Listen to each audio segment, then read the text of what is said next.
Good morning to all. Welcome to TSN school. हम पढ़ रहे हैं कक्षा 6 हिंदी बसंत भाग 1 का पाठ्यक्रम। आज हम आपकी पाठ्य पुस्तक से पाठ 9 पढ़ेंगे। पाठ 9 है टिकट एल्बम। इस टिकट एल्बम में हमने पिछले भाग में पढ़ा कि राजप्पा और नागराजन दो एक ही स्कूल के विद्यार्थी हैं और दोनों का अपना अपना एक शौक है टिकट को इकट्ठा करना। राजप्पा जो है उसने बूंद बूंद मतलब एक एक टिकट इकट्ठा करके एक एल्बम तैयार किया और नागराजन को उसके मामा ने सिंगापुर से ही उन टिकट का एल्बम तैयार करके भिजवाया था। पहले जो बच्चे थे वो राजप्पा के एल्बम को देखकर बहुत खुश हुआ करते थे, लेकिन जब से नागराजन का एल्बम आया है तब से सारे बच्चे नागराजन का एल्बम देखकर खुश होते हैं। और कुछ बच्चे ऐसे हैं, कुछ इतने शरारती बच्चे हैं जो राजप्पा के एल्बम को कूड़ा कहकर बता रहे थे।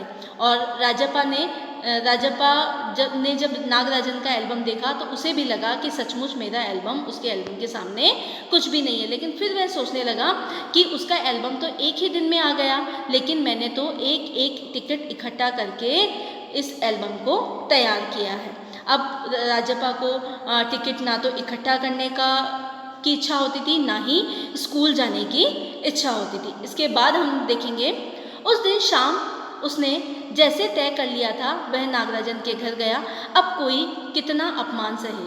अब जो राजप्पा है, जो स्कूल के बच्चे थे वह उसका बहुत अपमान कर चुके थे, इसलिए अब उसने कुछ तय किया। क्या तय किया? नागराजन के हाथ अचानक एक एल्बम लगा। बस यही ना, वह क्या जाने टिकट कैसे जमा किए जाते हैं, एक एक टिकट की क्या कीमत होती है, वह भला क्या समझे। सोचता होगा टिकट जितना बड़ा होगा वह उतनी ही कीमती होगा, या फिर सोचता होगा बड़े देश का टिकट कीमती होगा। वह भला क्या समझेगा। क्यों? क्योंकि राजप्पा ने तो 2 टिकट देकर एक टिकट खरीदा था, ठीक है ना। उसने तो, लेकिन उसके पास तो ये जो टिकट थे, जो अलग अलग देशों के जो टिकट थे, वह उसके पास तो तैयार होके आए थे सिंगापुर से, तो उसे टिकट की कीमत पता नहीं है। लेकिन राजप्पा ने एक एक टिकट इकट्ठा किए हैं तो उसे सभी की वैल्यू थी, उसका सबका मूल्य उसे पता था। उसके पास जितने भी फालतू टिकट हैं उन्हें टरका कर उससे अच्छे टिकट झाड़ लेगा। कितने को तो उसने यूं ही उल्लू बनाया है। कितनी चालबाजी करनी पड़ती है, नागराजन भला किस खेत की मूली है। राजप्पा नागराजन के घर पहुंचकर ऊपर गया। चूंकि वह अक्सर आया जाया करता था सो किसी ने नहीं टोका। ऊपर पहुंचकर वह नागराजन की मेज के पास पड़ी कुर्सी पर बैठ गया। कुछ देर बाद नागराजन की बहन कामाक्षी ऊपर आई। भैया शहर गया है। अरे हाँ, तुमने भैया का एल्बम देखा? उसने पूछा। राजप्पा ने हाँ कहने में हेकड़ी हो रही थी, मतलब राजप्पा हाँ नहीं बोल पाया। बहुत सुंदर एल्बम है ना, सुना है स्कूल भर में किसी के पास इतना बड़ा एल्बम नहीं है। तुमसे किसने कहा? भैया ने। वह कुड़ गया, वह फिर परेशान हो गया।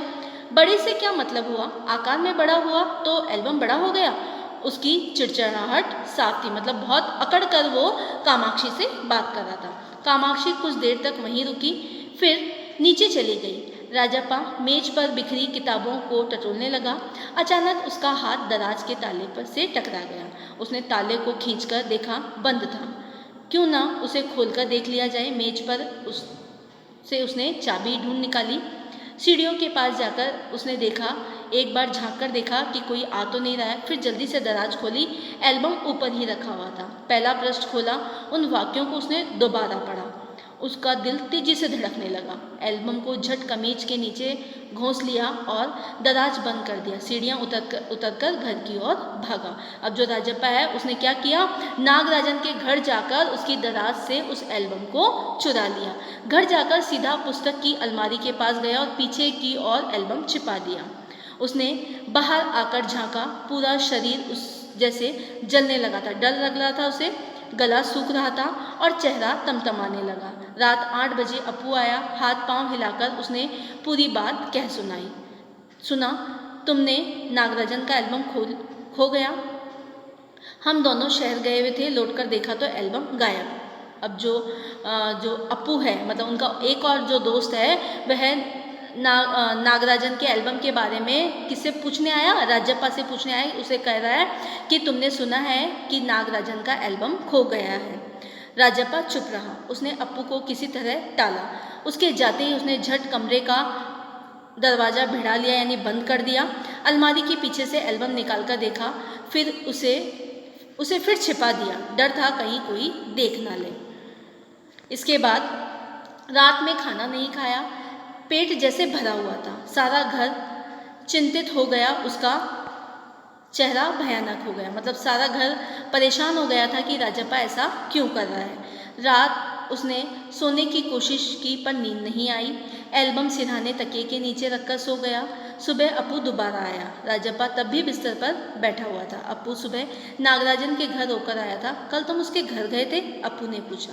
राजप्पा की सांस जैसे ऊपर की ऊपर और नीचे की नीचे रह गई। अब वो डर गया कि क्या इनको पता चल गया कि मैं ही वह हूँ जिसने नागराजन का एल्बम चुराया है। फिर सिर हिला दिया। वह जिस तरह चाहे सोच ले। कामाक्षी ने कहा कि हमारे जाने के बाद खाली तुम वहाँ आए थे, अप्पू बोला। राजप्पा को समझते देर नहीं लगी। अब सब उस पर शक करने लगे। कल रात से नागराजन लगातार रोए जा रहा है। उसके पापा शायद पुलिस को खबर दे, अप्पू ने फिर कहा। राजप्पा फिर चुप रहा। उसके पापा डीएसपी के दफ्तर में ही काम करते हैं, बस वह पलक झपक दे और पुलिस की फौज हाजिर। अप्पू जैसे आग में घी डाल रहा था। अब वो राजप्पा को डरा रहा था कि अब जो नागराजन के पापा हैं वो पुलिस को इन्फॉर्म कर देंगे, उसको सूचना दे देंगे और पुलिस की फौज आ जाएगी और उस चोर को पकड़ लेगी। यह तो भला हुआ कि अप्पू का भाई उसे ढूंढता हुआ आ गया और अप्पू चला गया, नहीं तो वो राजप्पा को और डरा देता। राजप्पा के पापा दफ्तर चले गए थे। बाहर का किवाड़ बंद था। राजप्पा अभी तक बिस्तर पर बैठा हुआ था। आधा घंटा गुजर गया, वह उसी तरह बैठा रहा। तभी बाहर से सांकल खटकी। पुलिस। राजप्पा बुदबुदाया। भीतर सांकल लगी थी। दरवाज़ा खटखटाने की आवाज़ तेज हो गई। राजप्पा ने तकिए के नीचे से एल्बम उठाया, ऊपर भागा, अलमारी के पीछे छिपा दिया। नहीं, पुलिस ने अगर तलाशी ली तो पकड़ा जाएगा। एल्बम को कमीज के नीचे छिपाकर वह नीचे आ गया। बाहर का दरवाज़ा अब भी बज रहा था। कौन है? अरे दरवाज़ा क्यों नहीं खोलता? अम्मा भीतर से चिल्लाई। थोड़ी देर और हुई तो अम्मा खुद ही उठकर चली आई। इसके बाद क्या हुआ? जो राजप्पा है मतलब राजप्पा नीचे तो आया था लेकिन उसने दरवाज़ा नहीं खोला और जो एल्बम है उसने कहाँ छुपा लिया? अपनी कमीज में छुपा लिया। राजप्पा पिछवाड़े की ओर भागा। जल्दी से बाथरूम में घुसकर दरवाज़ा बंद कर लिया। अम्मा ने अंगीठी पर गर्म पानी की देगची चढ़ा रखी थी। उसने एल्बम को अंगीठी में डाल दिया। एल्बम जलने लगा। कितने प्यारे टिके थे। राजप्पा की आंखों में आंसू आ गए। तभी अम्मा की आवाज़ आई, जल्दी से आ तो नहाकर, नागराजन तुझे ढूंढता हुआ आया है। राजप्पा ने निकर उतार दी और गीला तौलिया लपेटकर बाहर आ गया। कपड़े बदलकर वह ऊपर आया। नागराजन कुर्सी पर बैठा हुआ था। उसे देखते ही बोला, मेरा एल्बम खो गया है। उसका चेहरा उतरा हुआ था, काफ़ी रोकर आया था शायद। कहाँ रखा था तुमने? राजप्पा ने पूछा। शायद दराज में। शहर से लौटा तो गायब। नागराजन की आंखों में आंसू आ गए। राजप्पा से चेहरा बचाकर उसने आंखें पोंछ ली। यार रो मत यार, राजप्पा ने उसे पुचकारा। वह फफक कर रो दिया। अब जो नागराजन है वो राजप्पा के पास ही आया कि मेरा एल्बम खो गया है। राजप्पा झट नीचे उतर आया।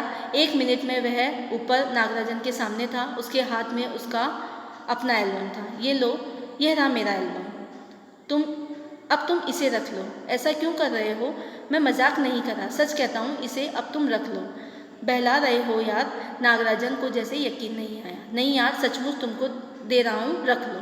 राजप्पा भला अपना एल्बम उसे दे दे, कैसा चमत्कार है। नागराजन को अब भी यकीन नहीं आ रहा था, पर राजप्पा अपनी बात बार बार दोहरा रहा था। क्यों? क्योंकि उसने गलती की।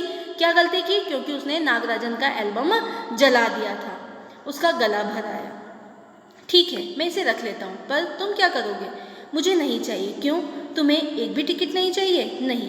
पर तुम कैसे रहोगे बगैर किसी टिकट के? रोता क्यों है यार? ये ले, इस एल्बम को तू रख ले, इतनी मेहनत की है तूने। नागराजन बोला। नहीं, तुम रख लो, लेकर चले जाओ, चले जाओ यहाँ से। वह चीखा और फुट फुट कर रो दिया। नागराजन की समझ में कुछ नहीं आया।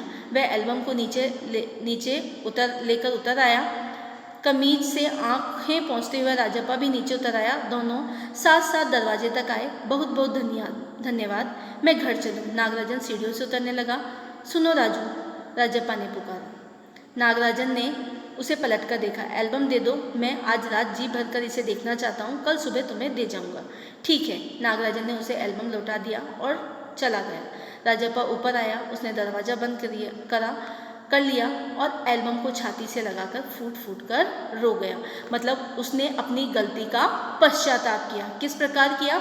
अपना एल्बम नागराजन को देकर। लेकिन इस प्रकार की गलती हमें कभी नहीं करनी चाहिए, क्योंकि जो कार्य हम स्वयं कर रहे हैं वो कार्य हमारा सर्वश्रेष्ठ है। कभी भी ये नहीं सोचना चाहिए हमें कि हमसे जो अच्छा कार्य कर रहा है तो हमारा कार्य निकृष्ट हो गया, हमारा कार्य बेकार हो गया। इस प्रकार का हमें नहीं सोचना चाहिए और हम गलत रास्ते पर जाएं। जिस प्रकार से राजप्पा ने नागराजन का टिकट एल्बम चुरा कर उसे जला दिया, फिर पश्चाताप में उसने क्या किया? अपना टिकट एल्बम नागराजन को दे दिया। तो इस प्रकार का कार्य हमें नहीं करना चाहिए। हमें अच्छे कार्य करने चाहिए ताकि लोग हमारी तारीफ कर सकें। धन्यवाद।